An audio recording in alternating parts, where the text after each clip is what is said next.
amoureux de mon ami, ne me souviens plus du monde sans toute variété, de la variété française, moitié homme, moitié.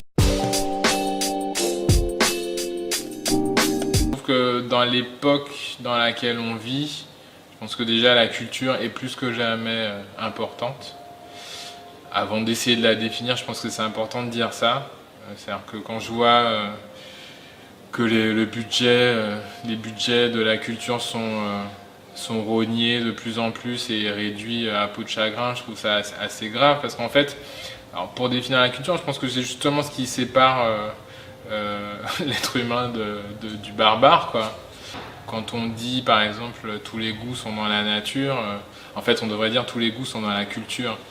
Et voilà, on a besoin de culture parce que on a besoin, ça aide à connaître l'autre, ça aide à connaître le monde, ça aide en premier lieu à se connaître soi-même.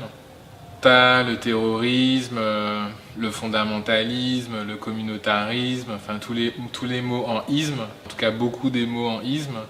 C'est bien de se cultiver, c'est bien de lire des livres, c'est bien de regarder des films, c'est bien d'écouter des musiciens, de la musique, des textes. Si ça peut nous éloigner de la barbarie et de la bêtise. Rebondir un peu sur une polémique d'actualité, mais ce qui s'est passé avec Griezmann là, sur le blackface. Alors il y a des gens qu'on dit oui mais Griezmann il n'est pas raciste, d'autres qui disaient mais c'est raciste, mais en fait bon tout le monde a raison, finalement je savais ce qu'était un blackface, et voilà, et quand on s'est entre guillemets cultivé, et quand on a été quand on connaît son histoire et qu'on fait des recherches et qu'on s'intéresse, c'est vrai que ça permet d'appréhender plus calmement ce genre de choses. Et effectivement, moi je suis d'accord pour dire que je pense que Griezmann effectivement n'est pas raciste, mais son geste symboliquement de se grimer comme ça en noir, voilà, ça renvoie à une période voilà, qui est intolérable. Alors mes projets à venir, je continue à écrire pour les autres, j'ai plusieurs projets, enfin ce qu'on appelle des side projects, donc des projets de collaboration qui vont pas apparaître sous mon nom en fait. Soit c'est un groupe ou soit c'est des pseudonymes. Il y a des choses qui se préparent pour 2018, je peux pas en dire beaucoup plus parce que c'est un peu des surprises. Me suivre sur ma page Facebook, parce que je poste des infos, donc c'est Mike Ibrahim Music, M-U-S-I-C à la fin, Mike Ibrahim Music. Et sinon sur Instagram aussi, parce que je suis assez, comme tu le sais, assez actif sur Instagram. Et voilà, et donc comme ça je tiendrai tout le monde informé de la suite des opérations.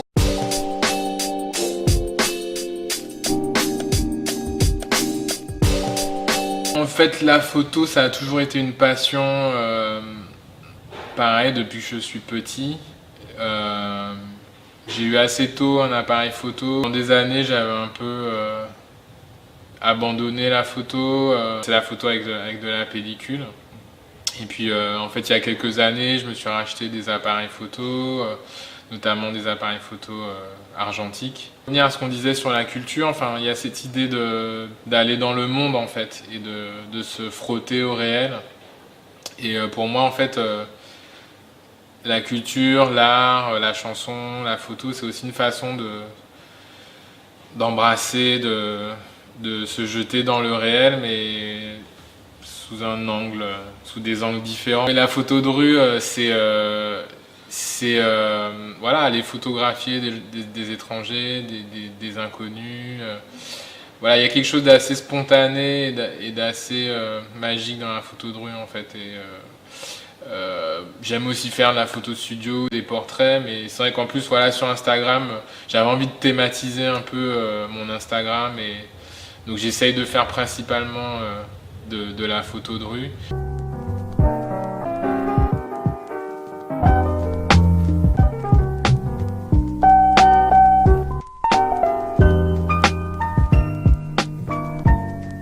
a besoin de rien quand on fait de la photo drone, on a juste besoin d'un appareil photo et de sortir.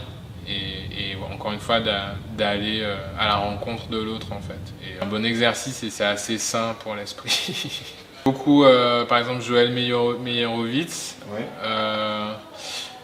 qui est je trouve un super photographe de rue.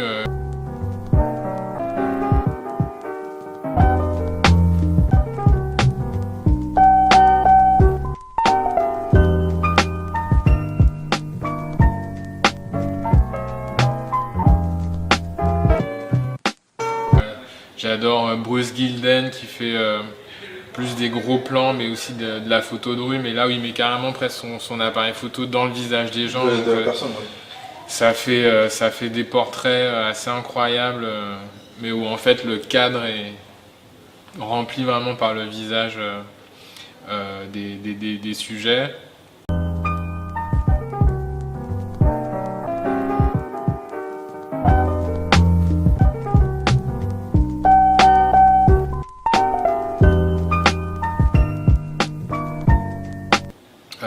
Bon après voilà, après il y a les classiques, Willy Ronis, Robert Frank, enfin voilà, il y a plein de photographes à découvrir. Et en fait justement sur Instagram aussi, il y a pas mal de sites qui regroupent plusieurs photographes ou qui font des sélections de photos. Moi j'aime bien Instagram pour ça aussi parce que du coup je découvre plein de super photographes et c'est hyper motivant d'aller voir ce que font les autres.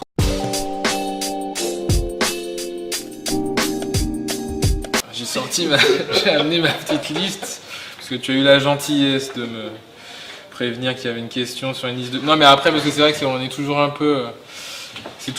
après on se dit ah j'aurais dû citer tel film et donc en fait c'est bien de préparer les listes. Le titre je trouve qu'il va bien ensemble c'est Django Unchained et 12 Years a Slave.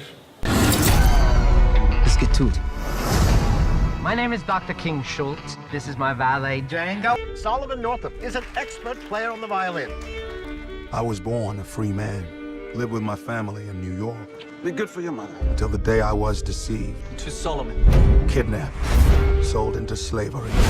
Voilà, qui sont deux films qui m'ont beaucoup marqué sur l'esclavage, en tout cas la période de l'esclavage aux États-Unis. Je trouve que c'est vraiment deux films hyper importants à voir.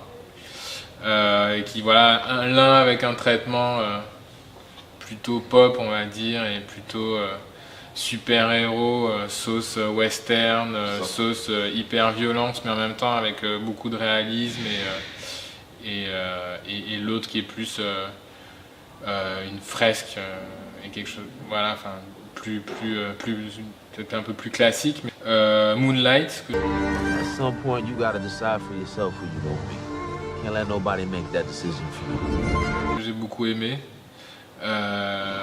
qui est hyper audacieux et étonnant.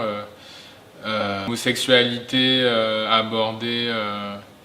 En même temps, c'est pas non plus que le sujet du film, mais voilà, dans la communauté noire, je sais que c'est un tabou pour beaucoup, et je trouve que c'était assez fort comme film parce que le film prend à contre-pied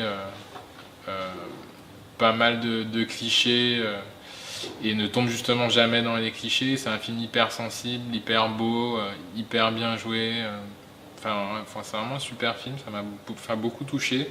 C'est aussi justement Dear White People. Donc le réalisateur c'est Justin Simon. Only college radio station. Dear white people, the minimum requirement of black friends needed to not seem racist has just been raised to 2. Sorry, but your weed man, Tyrone, does not count. Show racist. Black people can't be racist. Racism describes a system of disadvantage based Ali de Michael Mann.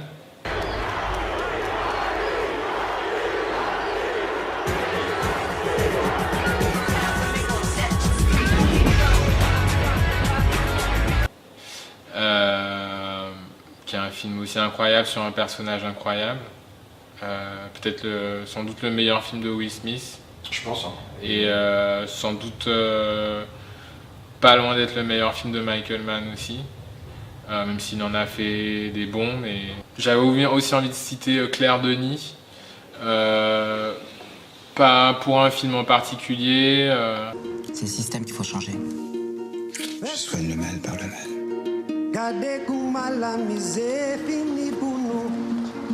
Comment tu peux vivre comme ça t'étouffe pas? Je sais pas, je dois avoir une bonne raison. C'est vrai, il y a tout ici. Pourquoi aller chercher ailleurs? En fait, je trouve que c'est une des rares réalisatrices françaises à faire jouer des noirs, pas forcément dans des rôles de noirs. Première à l'avoir fait, et malheureusement aussi une des dernières. Et voilà, je trouve que du coup c'était bien de lui tirer un coup de chapeau, si tu nous regardes. Mais justement, le réalisateur de Moonlight s'est pas mal inspiré de ceci. En fait, elle est citée par plein de jeunes réalisateurs afro-américains, Claire Denis. Enfin, elle est un peu culte en fait. Hein. Puis, je voulais citer aussi dans un autre mood Toledano et Nakash qui font Samba, Intouchable. Un peu pour les mêmes raisons. Ouais. Non mais vous avez fini de jouer, hein? Mais en fait, vous sentez rien du tout là. Et la jupe, elle est où là? Non, ça c'est des bas de contention. Ça, si je les mets pas, je risque de m'évanouir. Moi, je vais pas vous mettre des bas. Hein. Même pour vous. Vaut mieux vous évanouir. Franchement, à un moment donné, faut... On dit non, on les met pas, on reste là.